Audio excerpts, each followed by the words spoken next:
बिस्मिल्लाहिर्रहमानिर्रहीम। अस्सलाम वालेकुम। मेरा नाम है वक़ार अज़ीज़।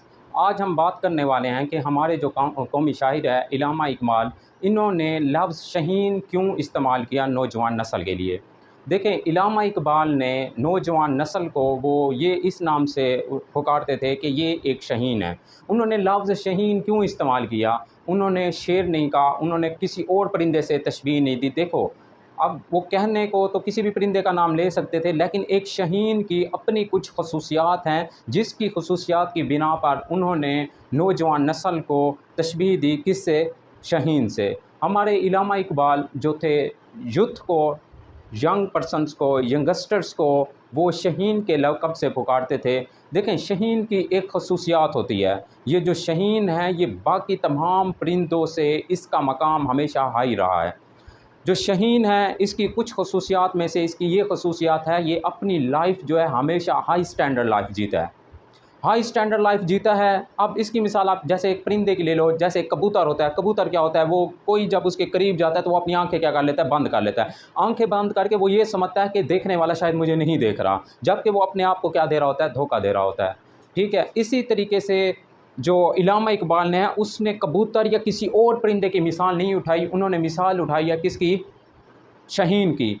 ये जो शहीन होता है ना, ये जो शहीन नौजवानों जो शहीन होता है, ये शहीन की बहुत सी प्रॉपर्टीज़ हैं। उसकी खसूसियात ये होता है कि अपनी लाइफ में ये सबसे ऊपर उड़ान उड़ता है। जब ये उड़ना शुरू करता है तो इसकी उड़ान जो है बाकी तमाम परिंदों से क्या होती है, सबसे ऊंची होती है। और जब ये अपने मकाम पर उड़ता है तो इसकी परवाज़, इसको शिकार, इसके पंजों में इतनी ताकत होती है जो बाकी तमाम परिंदों में नहीं है। इसकी चोंच में वो ताकत है जो बाकी तमाम परिंदों में नहीं है। ये अपनी लाइफ को जब जीता है तो अपनी एक लिमिटिंग एज के बाद, जैसे कि 30 प्लस होने के बाद, ये जो शहीन है इसकी एज वाइज इसमें क्या आ जाती है, इसकी परवाज़ में कोताही आना शुरू हो जाती है। इसकी चोंच में वो ताकत नहीं रहती कि वो अपने शिकार को सही से खा पाए या बाकी परिंदों की निस्बत अच्छे से उनको नोच पाए। इसके पंजों में वो ताकत नहीं रहती जिसकी वजह से वो किसी को दबोच पाए। तो जब ये अपनी ज़िंदगी का ये हाफ लाइफ गुजार चुका होता है तो उसके बाद जब वो दूसरे परिंदों को देखता है और ख़ुद को महसूस करता है कि मुझ में, मेरी ताकत में कमी आ रही है, तो ये क्या करता है, फिर ये उन सब से अलग थलग होकर सबसे ऊंची चट्टान पे चला जाता है। उस चट्टान पर जाकर अब वो जब अपने आप को देखता है कि मुझ में जो कमियाँ हैं, उस कमियों को ये पूरा करने के लिए सबसे ऊंची चट्टान पर चला जाता है। उस चट्टान पर जाकर ये अपने चोंच को अपनी चोंच को की मदद से अपने परों को नोच डालता है। शहीन अपने परों को नोचने के बाद अपने जो पंजे होते हैं उसको ज़मीन पर पटक पटक कर अपने नाखूनों को उखाड़ देता है।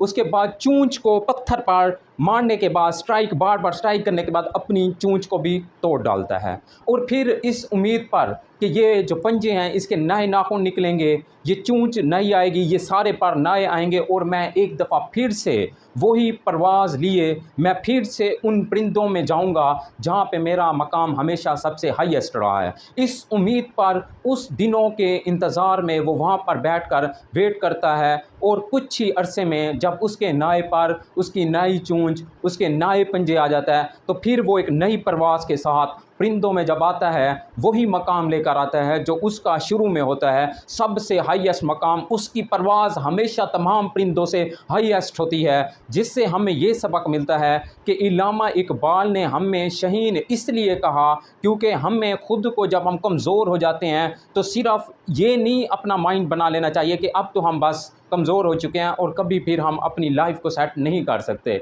स्टूडेंट्स और आप सबके लिए ये एक पैगाम है कि हम लाइफ के जिस पॉइंट पर भी हैं, लाइफ की किस स्टेज पर भी हैं, हम अपनी लाइफ को मैनेज, अपनी लाइफ को सही कर सकते हैं, मैनेज कर सकते हैं। इससे करना क्या होगा, इससे जो सबसे इम्पोर्टेंट बात यह है कि हमें ख़ुद को तब्दील करना पड़ेगा, हमें ख़ुद में चेंज लाना पड़ेगा। उस शहीन को किसी ने नहीं कहा होता कि आप सबसे ऊंची चट्टान पर जाकर अपने साथ ये काम करो।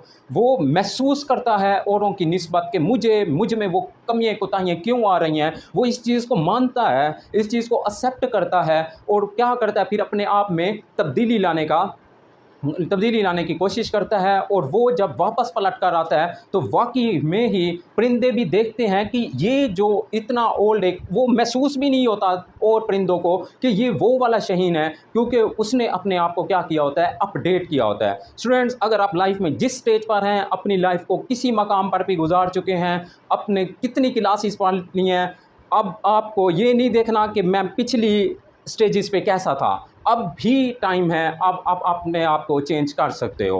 आज से चेंज करो, अभी से चेंज करो, ताकि अपने आप को अपडेट करो, ताकि लाइफ में आप भी सबके सामने आपकी जो प्रोग्रेस है वो सबसे हाईएस्ट रहे।